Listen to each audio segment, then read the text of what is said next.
இயேசுவின் இனிய நாமத்தில் வாழ்த்துக்கள். மீண்டுமாக தொழிற்கும் வசனம் நிகழ்ச்சிக்கு உங்களை அன்போடு வரவேற்கிறேன். மற்றும் ஒரு நல்ல செய்தியோடு உங்களை சந்திக்கிறதுல மிக்க மகிழ்ச்சி. இன்றைக்குள்ள செய்தி பார்த்தீங்கன்னா, நம்ம எல்லாருக்கும் வெற்றி அடையணும்னு ஒரு ஆசை.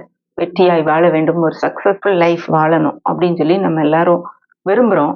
ஆனா வாழ்க்கையிலே வெற்றியாளர்கள், வெற்றி அடைந்தவர்கள் சில குறிப்பிட்ட பழக்க வழக்கங்களை தொடர்ந்து செய்றாங்க. இந்த பழக்க வழக்கங்கள் என்ன? அவற்றை நம்மளும் பின்பற்றினா நல்லது, நாமும் வெற்றியாளர்களை வாழ முடியும் அப்படிங்கிறத வேதத்தின் அடிப்படையில சில காரியங்களை இன்றைக்கு உங்களோட பகிர்ந்து கொள்ளலாம்னு நினைக்கிறேன். அதாவது வெற்றியை நோக்கி அப்படிங்கிறது தான் இன்றைய தலைப்பு. Path to success. நம்ம வெற்றிக்கு செல்ல வேண்டிய வழி. ஏன்னா உலகத்துல பெரிய வணிகர்கள், முதலாளிகள் அப்படின்னு கொஞ்சம் பேர் தான் இருக்கிறாங்க. எல்லாரும் அந்த நிலைமைக்கு வரல. ஆனா அவங்க அந்த நிலைமைக்கு வர்றதுக்கு சில காரியங்களை அவர்கள் செய்தார்கள். ஏற்கனவே நான் சொன்னேன். இப்போ அவர்களை காட்டிலும் நம்ம ஆண்டவருடைய பிள்ளைகள் இன்னும் விசேஷமானவர்கள். ஏன்னா தேவன் நம்மோடு இருக்கிறார். நம்மை குறித்து ஒரு பெரிய திட்டம் வைத்திருக்கிறார். அதுக்குரிய ஒரு வசனத்தை நம்ம வாசிக்கலாம். எரேமியா 29:11. நீங்கள் எதிர்பார்த்திருக்கும் முடிவை உங்களுக்கு கொடுக்கும்படிக்கு நான் உங்கள் பேரில் நினைத்திருக்கிற நினைவுகளை அறிவேன் என்று கர்த்தர் சொல்கிறார். அவைகள் தீமைக்கல்ல, சமாதானத்துக்கு ஏதுவான நினைவுகளே. இதுல ஆண்டவரே சொல்றாரு, உங்களை குறித்து நல்ல நினைவுகள், சமாதானத்துக்கான நினைவுகள், ஒரு நல்ல திட்டங்கள் நான் வைத்திருக்கிறேன் அப்படின்னு சொல்றாரு. இப்போ அந்த திட்டத்தை நாமும் அடைய தேவன் நம்மை குறித்து ஒரு நோக்கத்தோடு இந்த உலகத்துக்கு அனுப்பியிருக்கிறாரு. அந்த நோக்கத்தை நாம் அடைவதற்கு சில மாற்றங்களை நம்ம வாழ்க்கையில செய்ய முடியும். சக்சஸ்ஃபுல் லைஃப் வாழ்றவங்க சில பழக்க வழக்கங்களை பின்பற்றாங்க.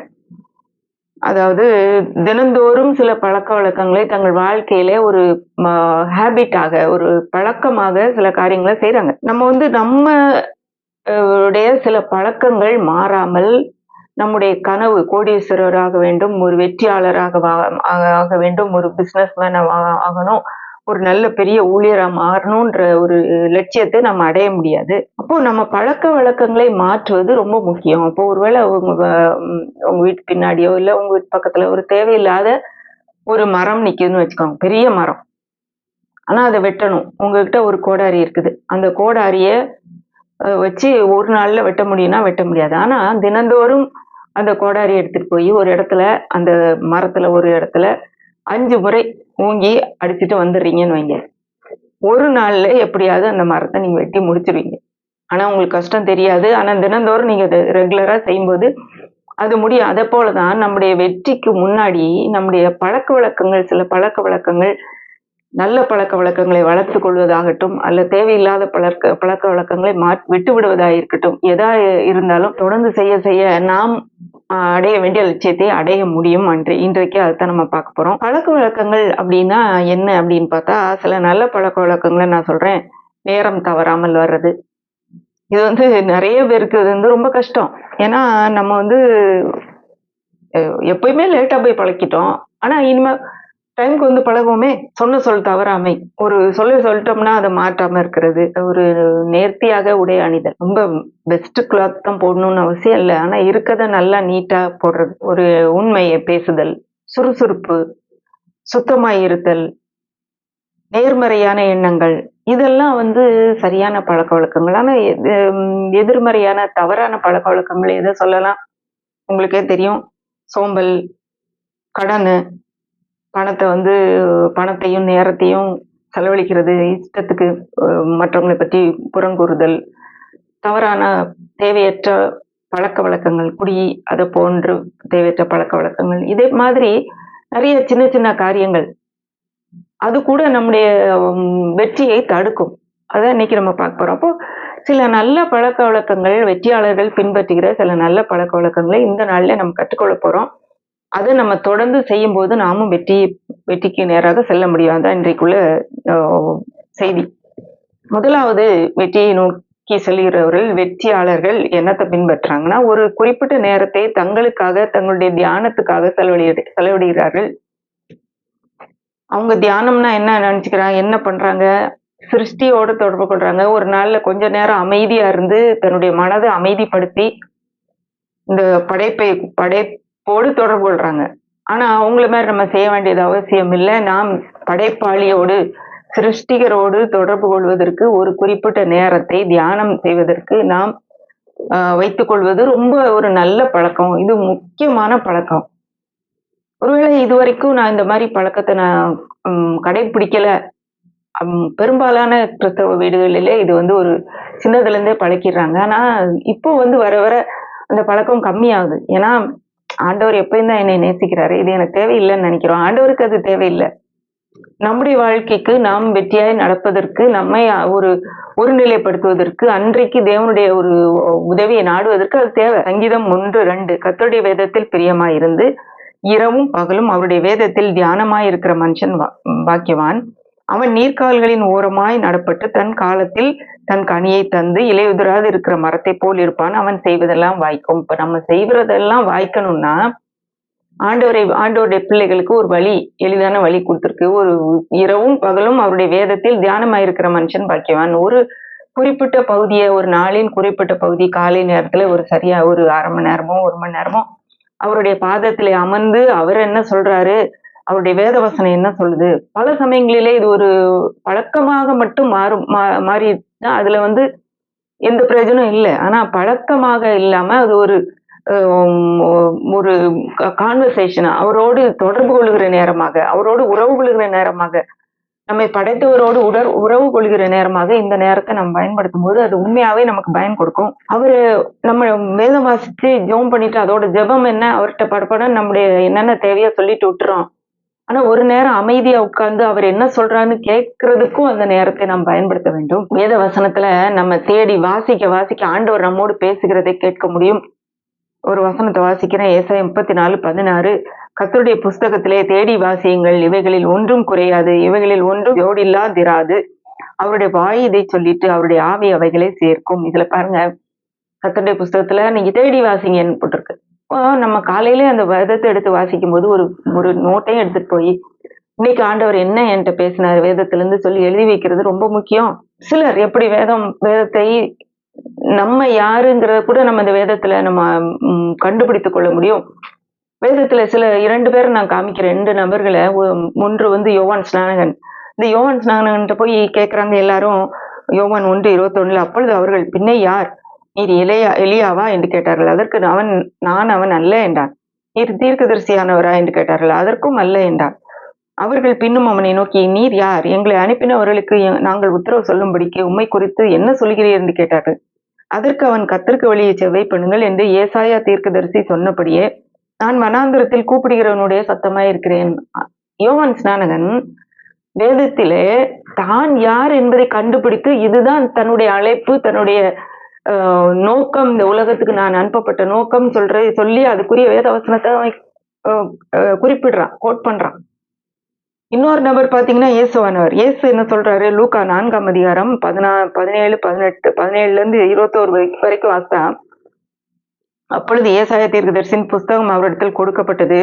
அவர் புஸ்தகத்தை விரித்த போது, கர்த்தருடைய ஆவியானவர் என்மேல் இருக்கிறார், தரித்திரருக்கு சுவிசேஷத்தை பிரசங்கிக்கும்படி என்னை அபிஷேகம் பண்ணினார், இருதயம் நறுங்குண்டவர்களை குணமாக்கவும், சிறைப்பட்டவர்களுக்கு விடுதலையும், குருடருக்கு பார்வையும் பிரசித்தப்படுத்தவும், நொறுங்குண்டவர்களை விடுதலையாக்கவும், கர்த்தருடைய அனுகிரக வருஷத்தை பிரசித்தப்படுத்தவும் என்னை அனுப்பினார் என்று எழுதியிருக்கிற இடத்தை கண்டு வாசித்து புஸ்தகத்தை சுருட்டி பணிவிடைக்காரனிடத்தில் கொடுத்து அமர்ந்தார். ஜெபாலயத்தில் உள்ள எல்லாருடைய கண்களும் அவர் மேல் நோக்கமாயிருந்தது. உடனே அடுத்த வசனத்தை சொல்றாரு, இன்றைக்கு நீங்க எல்லாம் பார்க்கிறபடி இது நிறைவேறிட்டுன்றாரு. நான் யாரு அப்படிங்கிறத தேவன் எனக்கு கொடுக்கப்பட்ட ஒரு பணி இந்த உலகத்துல, அது இந்த வேதத்துல கண்டுபிடிச்சு ஆவியானவர் என் மேல இருக்கிறாரு, நான் இதெல்லாம் செய்ய போறேன்னு சொல்லி அந்த காரியத்தை கரெக்டா கண்டுபிடிச்சு அதை பத்தி பேசுறாரு. இன்றைக்கு நாம் யார் என்பதை கூட வேதம் சொல்லுது. பல சமயங்கள் நம்ம அதை யோசிக்கிறது இல்லை. இன்றைக்கு ஆண்டவரை ஏற்றுக்கொண்ட ஒருவரும் நாம் பரிசுத்தமா இருக்கிறோம், நாம் முழுமையா இருக்கிறோம், பரிபூர்ணமா இருக்கிறோம். தெரியுமா நமக்கு? நமக்குள்ளே இருக்கிறவர் உலகத்தில் இருக்கிறவனிலும் பெரியவர்னு தெரியுமா? இப்ப நம்ம யாருங்கிறதுக்கு இந்த வேதவசனம் என்ன சொல்லுதுன்றதை கண்டுபிடிக்கிறது ரொம்ப முக்கியம். அதை எழுதி வைக்கிறது ரொம்ப முக்கியம். அப்போ காலையிலே ஒரு நேரம், இன்றைக்கு காலையில என்னால நேரம் கண்டுபிடிக்க முடியாதுன்னா இரவுலையோ ஏதோ ஒரு நேரம் அமைதியாக எந்த தொந்தரவும் இல்லாம தேவனோடு, நம்மை படைத்தவரோடு தொடர்பு கொள்வதற்கு பழக்கப்படுத்திக் கொள்வது ரொம்ப முக்கியமான ஒரு காரியம். வெற்றியாளர்களின் ஒரு முக்கியமான பழக்கம் இது. 2வது பழக்கம் பார்த்தீங்கன்னா, வாசியுங்கள். அதாவது கற்றுக்கொள்ளுங்கள். பல நேரத்துல நம்ம சாதாரண மக்கள் மற்றவர்கள் வந்து இப்படி பண்றாங்க, அவங்கெல்லாம் இப்படி பண்றாங்க, அவங்களுக்கெல்லாம் இதெல்லாம் வாய்ப்பு கிடைக்குது அப்படின்னு நினைக்கிறோம். அவங்கெல்லாம் நம்ம கனவு கண்ட இடத்துல அவங்க இருக்காங்க நம்ம நினைக்கிறோம். நம்ம எப்போ நம்ம கனவுல வாழப் போறோம்? நம்ம கனவுல நம்ம எப்போ வாழப் போறோம்? இதுக்கு ஒரு படி என்னன்னு பார்த்தீங்கன்னா, நம்ம வாசிக்க ஆரம்பிக்கணும். என்ன வாசிக்கணும்? நம்மை நாமே வளரச் செய்யக்கூடிய புத்தகங்களை வாசிக்கிறது ரொம்ப அவசியம். கற்றுக்கொள்வது ரொம்ப அவசியம். இன்னும் எந்த லெவல்ல நம்ம காலேஜ் முடிச்சோமா, இல்ல 12th முடிச்சோமா, அந்த லெவல்லயே இன்னும் இருக்கிறோம். நம்மளுடைய அறிவு திறன் இன்னும் வளரல. இன்னும் நம்முடைய திறமைகளை நம்ம வளர்த்துக் கொள்ளலைன்னா, நம்ம அடுத்த படிக்கு நம்ம முன்னேற முடியாது. வெற்றியை நோக்கி செல்ல முடியாது. நாம் கற்றுக்கொள்ள நம்முடைய வாழ்விலே முதலீடு செய்றோம். நம்ம எவ்வளவு தூரம் வளர்கிறோமோ, அப்பதான் நம்மை சுற்றிலும் உள்ள காரியங்களும் வளரும். நாம் முன்னேற்றத்தை நோக்கி செல்ல முடியும். நம்ம ஒரு லெவல்லே இருந்துட்டு, கொஞ்சம் கூட நான் படித்துக் கொள்ள மாட்டேன், கற்றுக்கொள்ள மாட்டேன்னு நினைச்சுட்டு, ஆனா என்னுடைய வாழ்க்கை மட்டும் என்னுடைய கனவுக்கு போகணும்னு நினைச்சா அது முடியவே முடியாது. அப்போ KEY சாவி அப்படின்னா KEYல கீ இங்கிலீஷ்ல. அதுல கீப் எஜுகேட்டிங் யுவர் செல்ஃப். அந்த நம்ம வெற்றியின் வாழ்க்கைக்கு திறவுகோல் என்னன்னு பாத்தீங்கன்னா, நாம் தொடர்ந்து கற்றுக்கொண்டே இருக்க வேண்டியதுதான். ஒருவேளை எனக்கு வயசாயிடுச்சு, எனக்கு வந்து இனி கற்றுக்கொள்ள முடியாது அப்படின்னு சொல்லிட்டு இருக்கவே தேவையே இல்லை. எந்த வயசா இருந்தாலும். சிறியவர்களோ, பெரியவர்களோ, வயதானவர்களோ, வாசிக்க முடிஞ்சவங்களோ, இப்ப வாசிக்க முடியாட்டா கூட காதுல கேட்கிற அளவு கூட புத்தகங்கள் வந்துருச்சு. நம்ம மொபைல்ல போட்டு கூட கேட்கிற அளவுக்கு. அப்போ அதை நம்ம கற்றுக்கொண்டு நம்ம காதுல கேட்டு கேட்டு கேட்டு நம்மளே நம்முடைய அறிவுத்திறனை வளர்த்துக் கொள்ளும் போது நாம் அடுத்த பகுதிக்கு முன்னேறதுக்கு ஒரு வாய்ப்பு இது. ஒரு கேள்வி, நம்ம வந்து எதுக்காக வேலை செய்யறோம்? இப்போ வேலை செய்யறவங்க நிறைய பேர் இருக்கோம். வேலையே செய்யாட்டா கூட வீட்டுல நம்முடைய கடமைகளை செய்யறது, நம்முடைய கணவன்மார குடும்பத்துல பிள்ளைகளை கவனிக்கிறதுல, வேலைகளை செய்யறதுல இருக்கும். அப்ப நம்ம யாருக்காக அந்த வேலையை செய்யறோம்? நம்ம வேலையை கடினமா உழைச்சி வேலைக்காக வேலை செய்யறோமா? அல்லது நம்மள நாமளே முன்னேற்றிக் கொள்ள வேலை செய்யறோமா? அதை நீங்க யோசிச்சு பார்க்கணும். Work hard on your self, don't work hard on your job. அது வந்து நம்ம யோசித்து பார்க்க வேண்டியது. நிறைய பேரு நான் கஷ்டப்பட்டு வேலையில உழைக்கிறேன்னு சொல்றோம். நான் கஷ்டப்பட்டு நான் அவ்வளவு கஷ்டப்பட்டு உழைக்கிற அதே வேலையில நம்மை கஷ்டப்பட்டு நம்மள வந்து இன்னும் வளருவதற்கு நம்ம கொஞ்சம் முயற்சி எடுத்தோம்னா, நம்ம கண்டிப்பா அடுத்த லெவலுக்கு நம்முடைய வெற்றியின் அடுத்த படிக்கு நம்ம சொல்றதுல சந்தேகமே கிடையாது. நம்ம வேலைக்காக உழைச்சிட்டு இருந்தோம்னா சாப்பாடு வேணா கிடைக்கும், அனுதினம் கிடைக்கும். ஆனா நம்மை முன்னேற்றுவதிலே நமக்கு கவனத்தை செலுத்தணும்னு வைங்க, நம்ம வந்து கோடீஸ்வரர்களாக மாற முடியும், வெற்றியாளர்களாக மாற முடியும், பெரும் முதலாளிகளாக மாற முடியும், அநேகருக்கு நம்ம வந்து வேலை கொடுக்கறவங்களா மாற முடியும். இப்போ நம்முடைய திறமைகளை வளர்த்துக் கொள்வதற்கு நாம் கற்றுக்கொள்வது அவசியம் அப்படிங்கிறது 2வது காரியம். 3வது காரியம், கவனியுங்கள். என்னத்தை கவனிக்கணும் அப்படின்னு பாத்தீங்கன்னா, இன்றைக்கு நம்மளுடைய கவனத்தை இழுப்பதற்கு நிறைய காரியங்கள் இந்த உலகத்துல இருக்குது. வேற எங்கேயுமே போக வேண்டாம், நம்ம கையில இருக்க மொபைல்ல திறந்தாலே போதும், எக்கச்சக்கமான ஒரு வீடியோஸ், காரியங்கள், இன்ஃபர்மேஷன் வந்துட்டே இருக்குது. இப்போ இவைகளின் மத்தியிலே ஒரு நாளைக்கு ஒரு விசுவாசம் நிறைந்த பிரசங்கத்தையாவது நான் கேட்பேன்னு சொல்லி அப்படி ஒரு தீர்மானத்தை நாம் எடுக்க வேண்டும். தேவனுடைய வார்த்தை நம்முடைய வாழ்க்கையை மாற்றுது.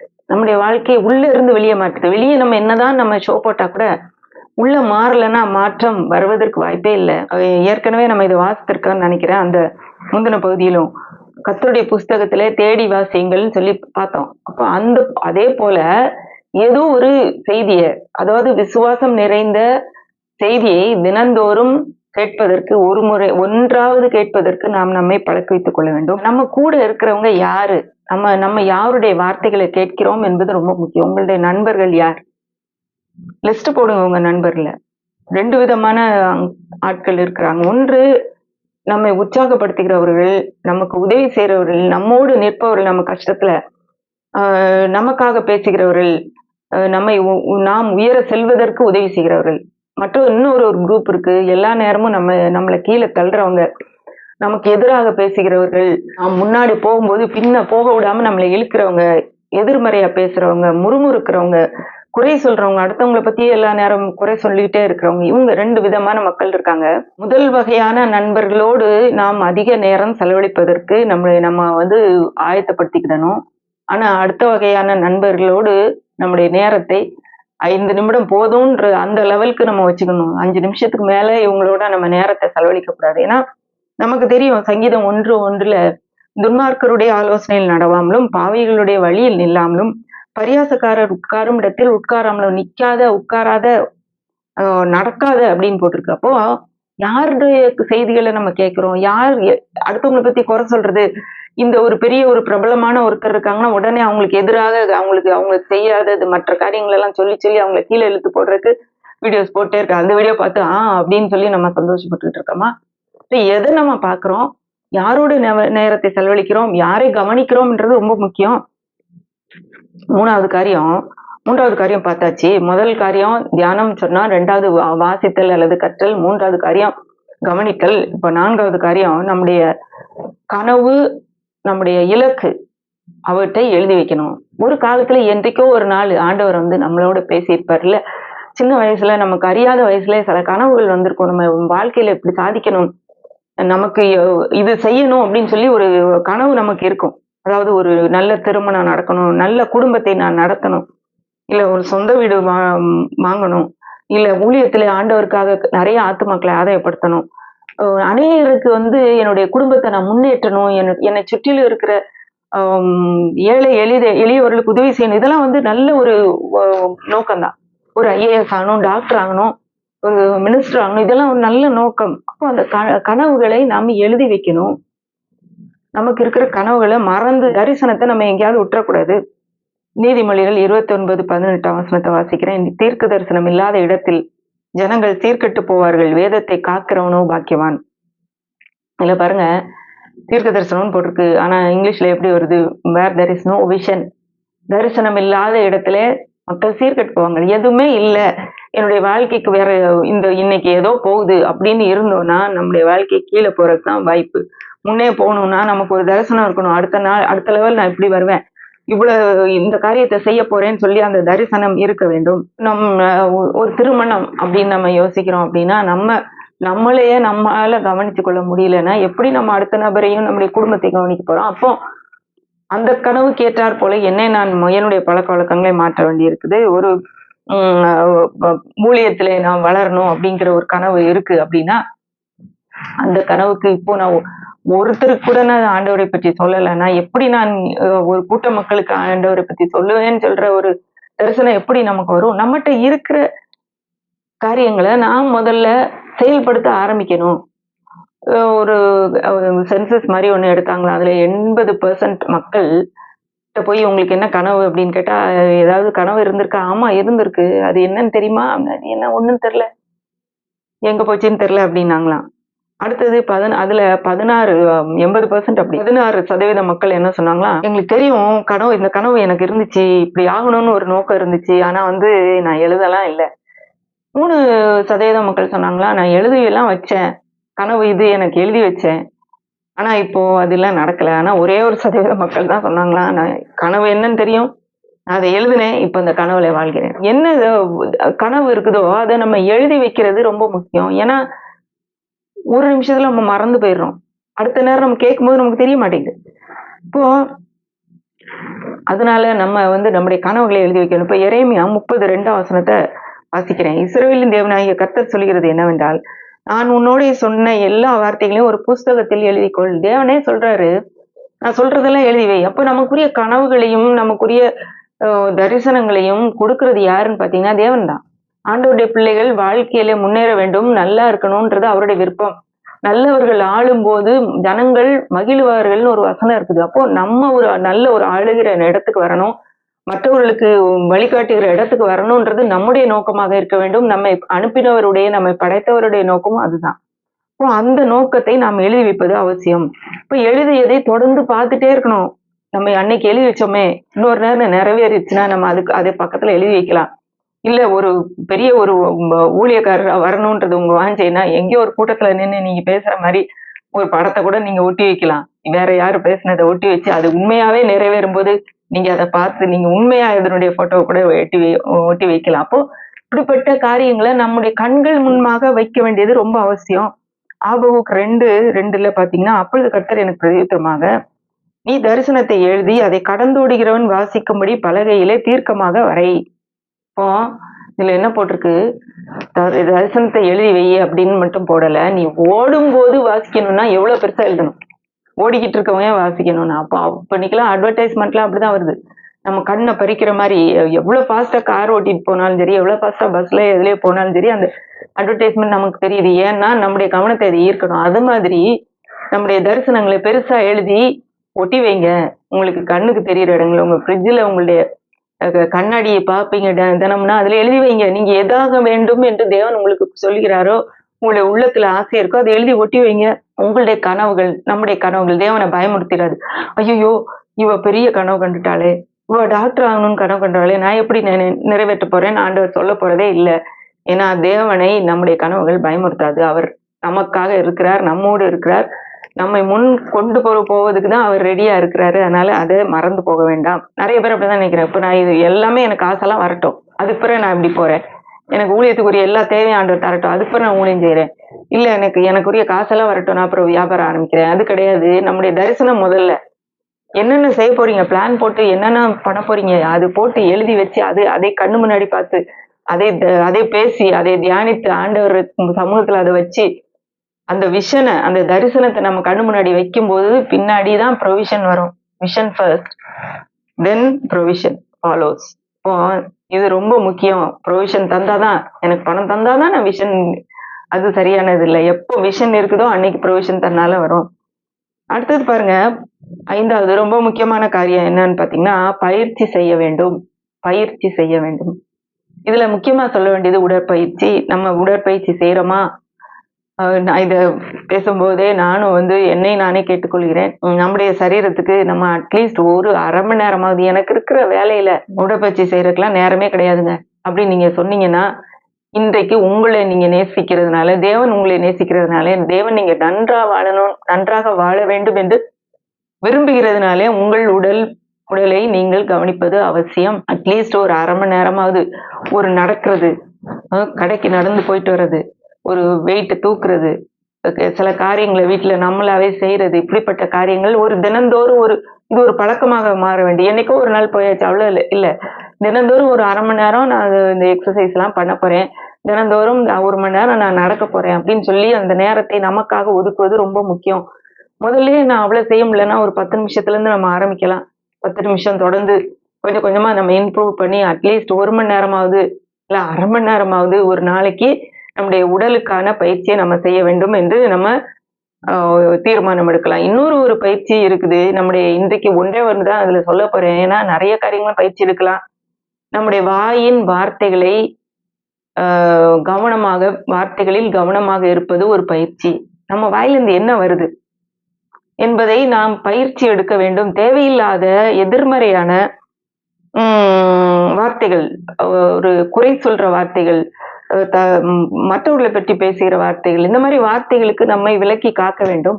நேர்மறையாக பேசுவதை நாம் பழக்கமாக ஆக்கிக் கொள்ள வேண்டும். எதிர்மறையான வார்த்தைகள் வரும்போது அதை நேர்மறையாக தேவ வசனத்துக்கு ஏற்றாற் போல மாற்றுவதை நாம் பழக்கமாக்கிக் கொள்ள வேண்டும். இதெல்லாம் ஒரு முக்கியமான பழக்கம். எபிரேயர் 5ஆம் அதிகாரம் 14ஆம் வசனத்துல, பலமான ஆகாரமானது நன்மை தீமை இன்னதென்று பயிற்சியினால் பகுத்தறியத்தக்கதாக முயற்சி செய்யும் ஞானோந்திரியம் உள்ளவர்களாகிய பூரண வயதுள்ளவர்களுக்கே தகும். இதுல அவங்க சொல்லியிருக்கு, சிலர் ஞானமுடையவங்களாம், பூரண வயது உள்ளவர்களாம். அவங்க என்ன பண்ணியிருக்காங்களாம், பயிற்சியினாலே எது சரி எது தவறு, நன்மை எது தீமை எது என்பதை பயிற்சியினாலே கண்டுபிடிச்சிருக்காங்களாம். அப்போ நம்முடைய வாயின் வார்த்தைகளிலும் நாம் செய்கிற செயல்களிலும் நாம சரியா நடக்கிறோமா தவறா போறோமான்றத நாம் பயிற்சியினாலே சரியாக நம்மை மாற்றுவது அவசியம். இதுக்கு ஆண்டவருடைய உதவி இருக்கு. பரிசுத்த ஆவியானவர் நமக்குள்ளே இருக்கிறார். நம்மை வழி நடத்துவதற்கு, அவர் முன்னாலே போவதற்கு, நம்ம செய்வது சரியா தவறா என்பதை உள்ள காட்டுறதுக்கு அவர் இருக்கிறார். ஆனால் நாம் அதை தினந்தோறும் ஒரு கான்சியஸாக, ஒரு ஹேபிட்டாக, ஒரு பழக்கமாக மாற்றிக்கொள்வது ரொம்ப அவசியம். இப்போ இன்னைக்கு ஒரு 5 காரியத்தை நம்ம பார்த்துட்டோம்ல. இதெல்லாம் வேற எங்கேயாவது போய் வெளியே போய் ரொம்ப ஜிம்முக்கு போய் அப்படிதான் நம்ம படிச்சுக்கணும்னு அவசியம் இல்ல. நம்மளாவே செய்யக்கூடிய 5 காரியங்கள் நம்ம பார்த்தோம். முதலாவது தேவனோடு நேரம் செலவழிக்க, அவரோடு நேரத்தை தொடர்பு கொண்டு அவர் பேசுறத கேட்கறதுக்கு ஒரு குறிப்பிட்ட நேரத்தை நாம் செலவழிக்கிறோமா? 2வது காரியம், நம்மை நாமே முன்னேற்றுவதற்கு, நம்முடைய வாழ்க்கையில நம்மை முன்னேற்றுவதற்கு என்ன முயற்சி எடுக்கிறோம்? ஒரு நல்ல புத்தகங்களை படிக்க ஆரம்பிப்போமா? ஆரம்பிக்கிறோமா?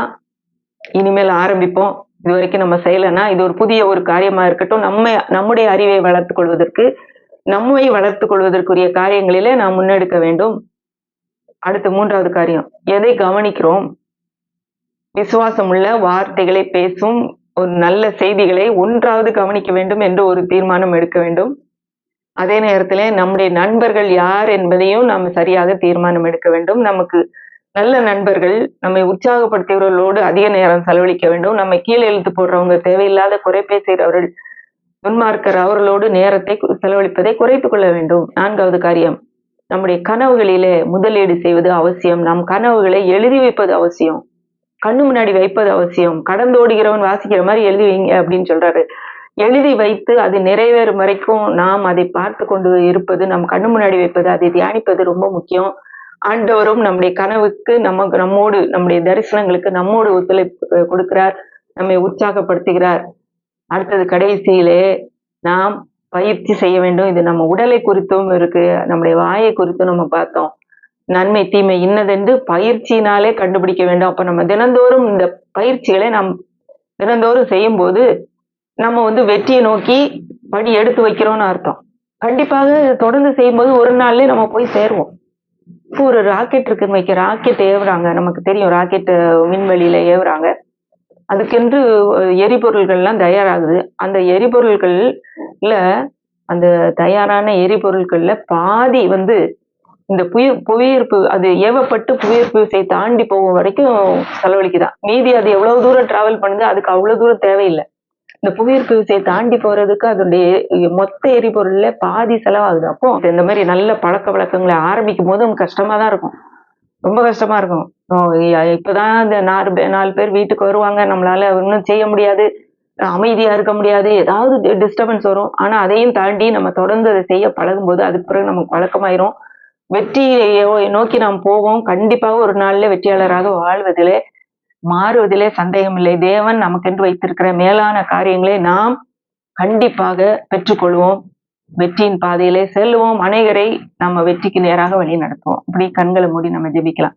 அன்புள்ள ஆண்டவரே, இந்த அருமையான நேரத்துக்காக நன்றியோடு உம்மை துதிக்கிறோம் அப்பா, உம்மை ஸ்தோத்திரிக்கிறோம். எங்களை குறித்து நீர் நல்ல திட்டங்களை வைத்திருக்கிறீர். இந்த உலகத்துல நீர் எங்களை அனுப்பும் போதே கர்த்தாவே எங்களை குறித்து ஒரு நல்ல தீர்மானங்களை, திட்டங்களையும் வைத்து நீர் எங்களை அனுப்பினீர். ஆண்டவரே, அந்த திட்டங்களுக்கு நேராக செல்வதற்கு ஆண்டவரே நல்ல பழக்க வழக்கங்களை நாங்கள் ஏற்படுத்திக் கொள்ள இந்த நாளிலே நாங்கள் கேட்ட செய்திக்கு எங்களை அர்ப்பணிக்கிறோம். ஆண்டவரே, ஒரு சாதாரண ஒரு எளிதான செயல்களாக இருந்தாலும் கர்த்தாவே, இவற்றை நாங்கள் பழக்க வழக்கங்களாக மாற்றிக்கொள்ளும் போது வாழ்க்கையில நாங்கள் முன்னேற முடியும். ஆண்டவரே, நல்ல ஒரு நிலைமைக்கு நாங்கள் செல்ல முடியும்.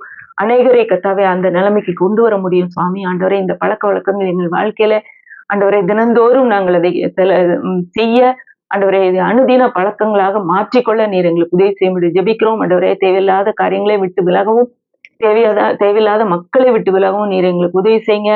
வெற்றியை நோக்கி நாங்கள் கால் எடுத்து வைக்க நீர் எங்களுக்கு கூட இருக்கிறதற்காக நன்றியோடு துதிக்கிறோம். எங்களுடைய தரிசனங்கள் உம்மை பயமுறுத்தாது. ஆண்டவரே, நீர் எங்களுக்காக இருக்கிறீர் என்பதை உணர்ந்து ஆண்டவரே சந்தோஷமாய் நாங்கள் முன்னேறி செல்ல நீர் எங்களுக்கு உதவி செய்யறதுக்காக ஸ்தோத்திரம். எல்லாவற்றையும் உடைய கரத்துல கொடுக்கிறோம். துதிக நமையின் துமக்கே செலுத்துகிறோம். இயேசுவின் மூலம் தாழ்மை கேட்கிறோம் பிதாவே. ஆமென்.